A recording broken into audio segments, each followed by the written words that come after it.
बिस्मिल्लाहिर्रहमानिर्रहीम अस्सलाम वालेकुम। और ये है बेबी टीयर्स प्लांट, पिलिया माइक्रोफिला। और खूबसूरत प्लांट, और इसके जो लीव्स होते हैं बहुत टाइनी टाइनी से छोटे छोटे से होते हैं, बहुत खूबसूरत लगते हैं।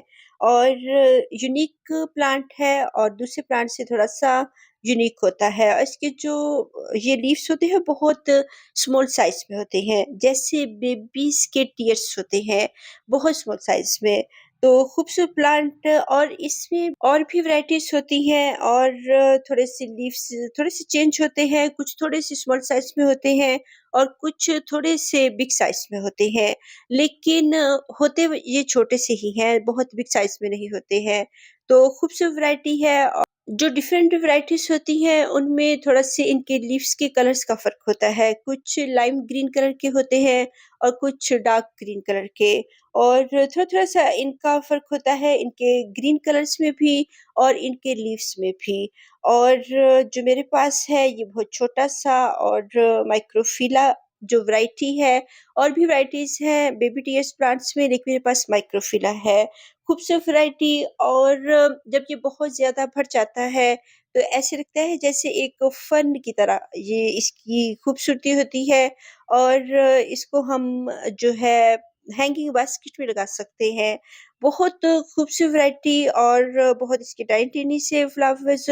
और आजकल जो बरसात के मौसम में इसकी अच्छी ग्रोथ हो रही है। और इसमें ये हैप्पी है और क्लाउडी डेज़ को ये वैसे लाइक करता है। और थोड़ा-सा मौसम भी चेंज हुआ हुआ है और इसमें थोड़ी-सी ठंडक भी है और थोड़ी-सी गर्मी भी है। और जब बारिशें होती हैं, बहुत ठंडी-ठंडी हवाएँ भी चलती हैं। और जब बारिशें नहीं होती हैं, तो बहुत तेज़ धूप भी आती है। यानी कि गर्मियाँ और सर्दियाँ दोनों ही मौसम चल रहे हैं।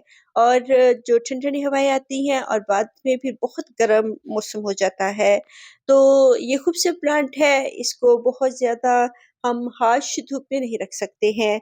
और ये बहुत खूबसूरत प्लांट जो कि बहुत ज़्यादा धूप को लाइक नहीं करता है। आप इसको पार्शियल सी लाइट में और हल्की-सी शेडी एरिया में रखें और ये फिर हैप्पी रहता है। बहुत अगर हार्श धूप, डायरेक्ट धूप इसके ऊपर पड़ेगी, तो इसकी जो टाइनी-टाइनी जो ब्रांचेस होती हैं, वो थोड़ी-सी ड्राई होना शुरू हो जाती हैं। तो फिर हम इसको बहुत ज़्यादा अंधेरे वाली जगह पे नहीं रखेंगे, लेकिन ब्राइट एरिया हो, ब्राइट लाइट हो। जो प्लांट्स के पीछे से छन के आती हुई धूप होती है, वो ये लाइक करता है, ठंडी-सी धूप। और उसमें ये हैप्पी रहता है। और खूबसूरत प्लांट, इसकी हम कटिंग्स भी ईज़िली लगा सकते हैं। और इसकी रूट्स देखिए, टाइनी-टाइनी सी रूट्स बनी हुई हैं और खूबसूरत प्लांट है। और अगर इसको हम सॉइल के ऊपर रख देते हैं, तो ये फिर भी इज़िली चल जाता है। और अगर आपको थोड़ी-सी जल्दी है इसको बड़ा करने में, आप सॉइल के अंदर भी इसको लगा सकते हैं, इसकी कटिंग्स को। और जो मैंने सॉइल के ऊपर रखी थी उसमें थोड़ी-सी ड्राई भी हुई हैं और चली भी हैं। और जो मैंने सॉइल के अंदर फिक्स की थी, वो अच्छी तरह चल रही हैं। तो इनको कटिंग से हम ईज़िली लगा सकते हैं। इनके बहुत स्मॉल साइज़ में छोटे-छोटे टाइनी-टाइनी से फ्लावर्स होते हैं, व्हाइट कलर के, और वो भी खूबसूरत लगते हैं।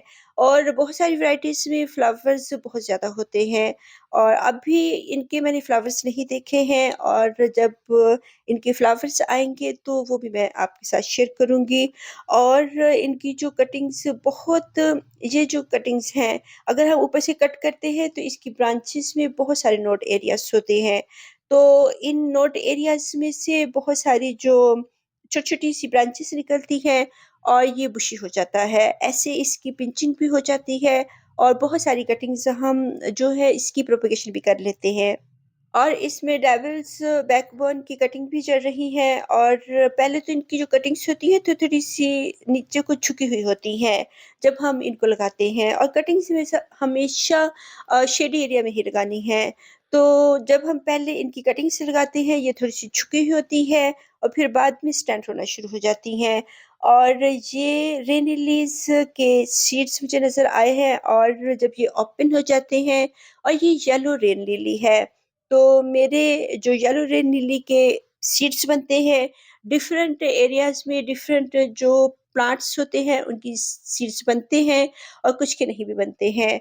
तो अगर मैं इनको ना देखती तो इसे तमाम ही जो सीड्स हैं नीचे फेंक देने थे और जैसे इसकी हैबिट है जो प्रोपगेशन करने की, सेल्फ प्रोपगेशन से ये हियर एंड देयर के जो पॉट्स होते हैं उसमें पे सीड्स गिराते हैं, रेन लिलीज़ और बहुत सारे टाइनी टिनी से बल्ब्स पहले तो छोटे-छोटे प्लांट्स हासिल होते हैं जो कि ग्रास की तरह लगते हैं, फिर ये बल्ब्स बन जाते हैं और सीड से भी हम इनकी जो है प्रोपगेशन कर सकते हैं, तो बल्ब से भी कर सकते हैं। इसको मैं ऐसे ही इनके पॉट्स में गिरा दूँगी और ये पॉट थोड़ा-सा बिग साइज़ में है, तो फिर इसमें क्योंकि इसके भरने का मौसम है तो इसमें इसके बेबी प्लांट्स निकल आएँगे। और वीडियो बनाते हुए भी और वैसे भी गार्डन के बहुत सारे वर्क होते हैं जो कि हमने करने होते हैं और साथ-साथ ये भी चलते रहते हैं और ब्लूमिंग भी हो रही है रोज़ प्लांट्स की, तो हम वापस अपने टॉपिक पे आते हैं और इसमें हमने जो सीड्स हैं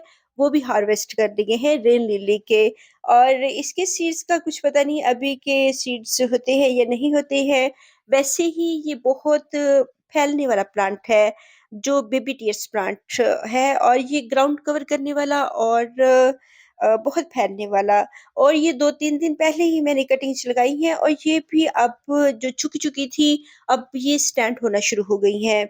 और रेनी सीज़न में जल्दी से इनकी ग्रोथ होती है और ये जल्दी से बढ़ते हैं और इनकी कटिंग्स जब मैंने लगाई हैं तो 5-6 दिन के अंदर-अंदर ये बढ़ना शुरू हो गई हैं और बहुत जल्द इन्होंने रूट्स बनाई हैं।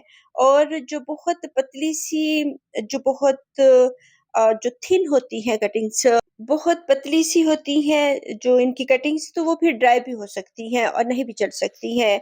और मैंने इनका एक एक्सपेरिमेंट ये भी मुझे हुआ है कि इनकी कुछ जो पतली-सी स्टिक्स होती हैं, जो ब्रांचेस होती हैं, वो जल्दी से नहीं चलती हैं, जो कि एक हेल्दी ब्रांच, एक मोटी-सी ब्रांच जो होती है, वो जल्दी से चलती है और इसके रूट्स भी जल्दी से आते हैं। और जब ये बहुत बारीक-सी हो और सॉइल के अंदर लगा दें, इनको फिक्स कर दें, तो ये अच्छी तरह चलती हैं। लेकिन अगर हम सॉइल के ऊपर ही रख दें, चल तो ये जाती हैं, लेकिन ये ड्राई भी हो सकती हैं। तो बहुत खूबसूरत से प्लांट्स हैं और बहुत टाइनी-टाइनी से इनके ड्रॉप्स की तरह के और टीयर्स की तरह के जो इनके लीव्स हैं, बहुत खूबसूरत लगते हैं और एक फन की तरह लगते हैं, जैसे एक फन दूर से खूबसूरत सी फन हो। और बेबी टी प्लांट्स इनको आप हैंगिंग बास्केट में लगा सकते हैं और इनको जो है ग्राउंड कवर के तौर पे भी लगा सकते हैं और इनकी स्प्रेड होने वाली जो हैबिट होती है, बहुत सारे एरिया को कवर कर लेती हैं। और सर्दियों में ये डोरमेंसी भी होता है, तब हम इनको इतनी ज़्यादा वाटरिंग नहीं करेंगे और इसकी जो थोड़ी मोटी ब्रांच होगी, वो हम कट करेंगे और सॉइल के अंदर फिक्स कर देंगे। और सर्दियों में ये डोरमेंसी में होता है, थोड़ी-सी इसकी केयर करनी होती है, इसका पानी रोकना है। अगर हम पानी नहीं रोकेंगे, तो फिर ये ड्राई होना शुरू हो जाएगा और इसकी ब्रांचेज़ भी ड्राई होना शुरू हो जाएँगी। तो सर्दियों में थोड़ा-सा इसका हमने थोड़ी-सी इसको सॉइल ड्राई देंगे और जो गर्मियाँ हैं तब हम जब इसकी सॉइल ड्राई होती है तो वाटरिंग कर देते हैं। एक दिन ना भी करें तो दूसरे दिन वाटरिंग कर दें और इसको शेडी एरिया में रखना है, फुल धूप में नहीं रखना है। और सर्दियों में अगर ये डोरमेंसी में होता है तो इसकी रिक्वायरमेंट जो वाटरिंग की होती है, वो और भी लो हो जाती है। तो जब तक हम इसकी सॉइल अच्छी तरह से ड्राई ना हो, इसको वाटरिंग नहीं करनी है, वरना इसकी ब्रांचेज़ जो है गलना शुरू हो जाएँगी और ख़राब होना शुरू हो जाएँगी। और अगर इसकी कटिंग्स उतार-उतार कर इसके पॉट में लगाते जाएँ तो ये भरता जाएगा और फुल पॉट हो जाएगा और इससे बहुत सारे पॉट्स हम तैयार कर सकते हैं। बहुत सर्दियों में इसका पानी रोक के और जब अच्छी तरह से ड्राई सॉइल हो तो फिर इसको वाटरिंग करनी है और जब ये मरते हैं, जब ड्राई होते हैं तो विंटर सीज़न में होते हैं, अदरवाइज़ गर्मियों में बढ़ते रहते हैं और ये समर सीज़न में बढ़ने वाला प्लांट है, तो इसकी आप जितनी चाहे कटिंग्स लगाएँ और जितना चाहे इसको बढ़ाएँ, बहुत जो सख्त सॉइल होती है उसमें ना लगाएँ बल्कि सैंडी सॉइल और भल मिट्टी में लगाएँ और एक पर्सिलेन की तरह, मूस रोज़ की तरह इसकी जो हैबिट होती है बढ़ने की, लेकिन सर्दियों में ये सक्युलेंट प्लांट होता है। गर्मियों में ये इतना सक्युलेंट नहीं होता है, जबकि सर्दियों में ये एक सक्युलेंट प्लांट है, तो इसकी आपने वोटिंग रोकनी है, तब ये अच्छी तरह चलता रहता है और कोई ख़ास इसको फर्टिलाइज़र्स की ज़रूरत नहीं होती है। बहुत डाइल्यूट की हुई और बहुत माइनर सी इसको फर्टिलाइज़र देनी है, वरना इसके लीव्स बंद होना शुरू हो जाते हैं और इसकी ब्रांचेज़ भी। अल्लाह हाफ़िज़।